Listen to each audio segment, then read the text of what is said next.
ফলে আজকের দিনে যদি আমি বঙ্গ রাজনীতির কথা বলি, খুব স্বাভাবিকভাবেই দিল্লির একটা ইস্যু বা দিল্লির একটা রাজনীতি, বাংলায় একটা রাজনীতি। কিন্তু আপনাদের প্রদেশ কংগ্রেস এই মুহূর্তে তৃণমূল যেহেতু ভেঙে খান খান হয়ে গেছে, বিরোধী দল বলতে এখন আপনাদের হাতে একজন বিধায়ক, বামেদের হাতে একটা বিধায়ক, আর মমতাপন্থী তৃণমূলের হাতে হাতে গোনা কয়েকটা বিধায়ক, কারণ বেশিরভাগ বিধায়কই চলে গেছে ঋতব্রত শিবিরে। ফলে কোথাও মনে হচ্ছে আপনারা সবাই এখন এক। কিন্তু কার্যত আজকের দিনে দাঁড়িয়ে যে শহীদ দিবস পালন করলো কংগ্রেস, সেখান থেকে কি আসল কোনো লড়াইয়ের ডাক দেওয়া গেল?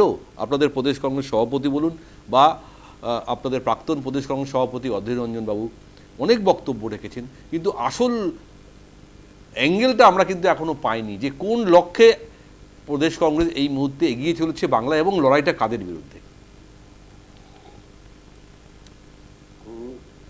নিউজ টাইম বাংলার সমস্ত দর্শক, সঞ্চালক এবং আমার সমস্ত কোম্পানিজদের নমস্কার এবং শুভেচ্ছা, শুভ সন্ধ্যা। আমি যথারীতি শুরু করি আমার মতো করেই। দু চারটে লাইন লেখা সন্ধ্যাবেলায় বসে লিখেছিলাম, সেগুলো একটু পড়ে নিই, তারপরে বলি।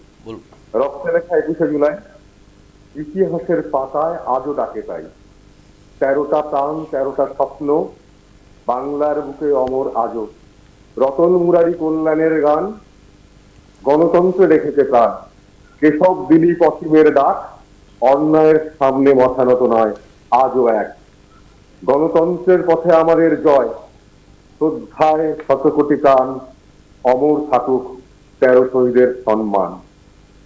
আমি প্রথমে না একটু সবাই বক্তব্য রাখছিলেন, আমি একটু প্রেক্ষাপটটা বলি।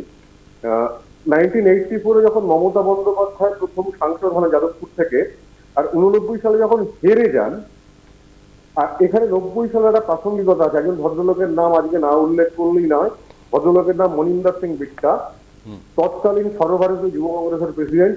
মমতা বন্দ্যোপাধ্যায় 89 সালে মাননীয় ভট্টাচার্যকে হেরে যাওয়ার পর রাজীব গান্ধীর কথায় তাকে রাজনীতিতে প্রাসঙ্গিক করে রাখার জন্য যুব কংগ্রেস সভানেত্রী বানিয়ে দেওয়া হয়।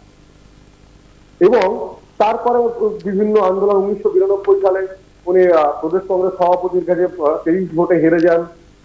তারপরে 23শে জুলাই আছে, মাঝখানে 92 সালে উনি আবার আমাদের মন্ত্রিসভা থেকে পদত্যাগ করেন। সমস্ত ঘটনাগুলো আছে। 93-এর 21শে জুলাইতে যে ঘটনাটা ঘটেছিল, সেই ঘটনাটা পুরোপুরি উনি হাইজ্যাক করার চেষ্টা করেছেন, উনি হাইজ্যাক করেছেন। উনি কিচ্ছু করতে, ওনার একটা অভ্যাস আছে সমস্ত কিছু হাইজ্যাক করে নেওয়া। আমরা আজকে বলছি না কোথায় ভিড় বেশি হচ্ছে কোথায় কম হচ্ছে, পশ্চিমবঙ্গের জনসাধারণ দেখেছে কংগ্রেসের মরা গেলে কি জোয়ার এসছে। শহীদ মিনার আজকে কংগ্রেসময় ছিল এবং সারা কলকাতাই কংগ্রেসময় ছিল। যদিও বিভিন্ন প্রান্তে নদিয়া, বালাঘাট, দুর্গাপুর, শক্তিগড়, ব্যারাকপুর, নোয়াপাড়া, ডোমকল সমস্ত জায়গাতেই আমাদের কর্মীদের আস্তে আস্তে বিজেপির থেকে বাস ভাঙচুর করা হয়েছে, বাধা দেওয়া হয়েছে। তা সত্ত্বেও যে সমস্ত মানুষরা এসে পৌঁছেছেন তাদেরকে আমরা অত্যন্ত অভিনন্দন জানাই। পাশাপাশি এটাও আমাদের মনে রাখতে হবে যে যে ঘটনাগুলো ঘটে গেছিল সেই সময় সমকালীন ঘটনা, তারপরে আজকে আমরা কিন্তু আজও, আমার একটু আগে তৃণমূলের বন্ধু বলছিলেন যে আমরা রাজনৈতিক সৌজন্যতা দেখাই। আমরা 94 সাল মানে প্রত্যেক বছর আমরা যেভাবে শহীদ স্মরণ করি সেভাবে এবারেও করেছি। আমাদের শহীদ মঞ্চে পাগড়ি ডান্স হয় না, আমাদের শহীদ মঞ্চে ওই সামনের সারিতে শহীদের লোকরা না বসে পেছনের সারিতে বসবে বা মঞ্চের নিচে বসবে, আর ফিল্ম স্টাররা সামনে থাকবে। আমাদের কালচারে এটা নেই। সেই জন্য আমি আবার এটা মনে করাচ্ছিলাম, সেটাও আমাদের দেখতে পেয়েছি, আমরা সৌজন্যবোধ দেখিয়েছি। কিন্তু মমতা বন্দ্যোপাধ্যায় কি কোনো সৌজন্যবোধকে দেখিয়েছেন? উনি একটু আগে বলছিলেন সৌজন্য রাজনীতি। আমি আপনাকে ডেট বলছি, 2019 সালের 23শে মার্চ, যেদিন মমতা বন্দ্যোপাধ্যায় তৃণমূল কংগ্রেসের নাম পাল্টে কংগ্রেস শব্দটাকে বাদ দিয়ে তৃণমূল করেছিলেন, সেদিনও তিনি সৌজন্যতা দেখিয়েছিলেন। যেদিন ওনার সিট সঙ্গে সঙ্গে কমে গেল মে মাসের নির্বাচনে, উনি আবার সঙ্গে সঙ্গে তৃণমূল কংগ্রেস শব্দটা জুড়ে ফেললেন। এটাকে বলে স্বার্থান্বেষী রাজনীতি। সারা জীবন ধরে মমতা বন্দ্যোপাধ্যায় করে এসছেন। আপনি যে বার্তার কথা বলছিলেন, কি বার্তা গেল আজকে সভা থেকে? আমাদের প্রদেশ সভাপতি একদম 7টা কর্মসূচি পরপর তুলে ধরেছেন, যেগুলো আগামী দিনে আমাদের পশ্চিমবঙ্গের রাজনীতি নির্দেশন করবে। আমরা 8 থেকে 14ই আগস্ট পর্যন্ত ভারত ছাড়ো আন্দোলনের প্রেক্ষাপট এবং আজকের ডেটে শ্যামাপ্রসাদ মুখোপাধ্যায়কে হিরো বানিয়ে নেতাজি সুভাষচন্দ্রকে ছোট বানানোর যে প্রকল্প বিজেপি নিয়েছে, আমরা তার বিরুদ্ধে বিভিন্ন জায়গায় পথসভা করবো এবং আন্দোলন রাজ্য জুড়ে চলবে। আমরা 14ই আগস্টে ফ্রিডম এট মিড নাইট পালন করবো শ্রদ্ধানন্দ পার্কে, আমাদের স্বাধীনতা দিবস। বাবু, শেষ কবে ব্রিগেড করেছিলেন আপনারা? শেষ কবে ব্রিগেড করেছিলেন? আসছি, আমার কথা আসছি, আমি আপনার কথা দিয়ে উত্তর দেবো। আসছি 28 আগস্ট ছাত্র পরিষদের জন্মদিন পালন হবে, 23শে জানুয়ারি সুভাষচন্দ্র বোসের জন্মদিন পালন হবে এবং এই বিজেপির সভাপতি কিছুদিন আগে সুভাষচন্দ্র বোসকে যেভাবে ছোট করে কথা বলেছেন, ফরওয়ার্ড ব্লকের উল্টা বলেছেন, তার প্রতি মানুষকে বোঝানো হবে। আমরা 30শে জানুয়ারি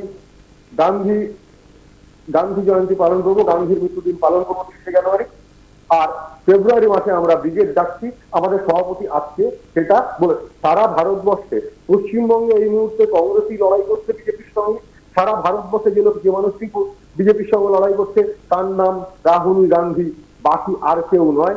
কারণ যতই আপনি যাই বলুন না কেন, ইন্ডিয়া জোটের কথা আজকে মমতা বন্দ্যোপাধ্যায় বলছেন, 2024 সালের নির্বাচনে কংগ্রেসের কথা ছেড়ে দিন, সমাজবাদী পার্টি উত্তরপ্রদেশের তৃণমূল কংগ্রেসকে কুরুক্ষেত্র সিটে লড়তে দিয়েছিল। মমতা বন্দ্যোপাধ্যায় 2026-এর নির্বাচনে একটা সিটে কংগ্রেসকে দেখো ছেড়ে দিন, জোট তো ছিল না, জোটের কথা প্রশ্নও ছিল না। আমরা তৃণমূল পার্টির জন্য নিজেদের ক্ষমতায় লড়াই করেছি। ঠিক, সমাজবাদী পার্টিও কি একটা সিট ছিলেন? নিশ্চয়ই দেননি। তাহলে এই যে স্বার্থান্বেষী রাজনীতি, এই স্বার্থান্বেষী রাজনীতির বিরুদ্ধে জাতীয় কংগ্রেস সবসময় লড়েছে। আজকে যেভাবে বিজেপি, আমরা সমানে ট্র্যাডিশন দেখছি, তৃণমূল আগে বিভিন্ন অনুষ্ঠান হলে মাইক বন্ধ করে দিত, মাইকের তার কেটে দিত, বিভিন্ন জায়গায় মারধর করতো। আজকে বিজেপি সে একইভাবে কংগ্রেসী কর্মীদের উপরে বিভিন্ন জায়গায় বাস ভেঙেছে, বিভিন্ন জায়গায় পথ আটকেছে। কিন্তু এইভাবে তো জনগণ আটকানো যাবে না। জনগণ যখন যাচ্ছে তখন পশ্চিমবঙ্গের কংগ্রেস বাড়ছে। আজকে কিন্তু দেয়াল লেখন ভীষণ স্পষ্ট। আমাদের 26-এর যে স্লোগান ছিল, 26-এ সংকল্প কংগ্রেসের বিকল্প, আজকে কিন্তু পশ্চিমবঙ্গে 21শে জুলাইতে পশ্চিমবঙ্গের মানুষ প্রমাণ করেছেন আগামী দিনে পশ্চিমবঙ্গের বিকল্প শক্তি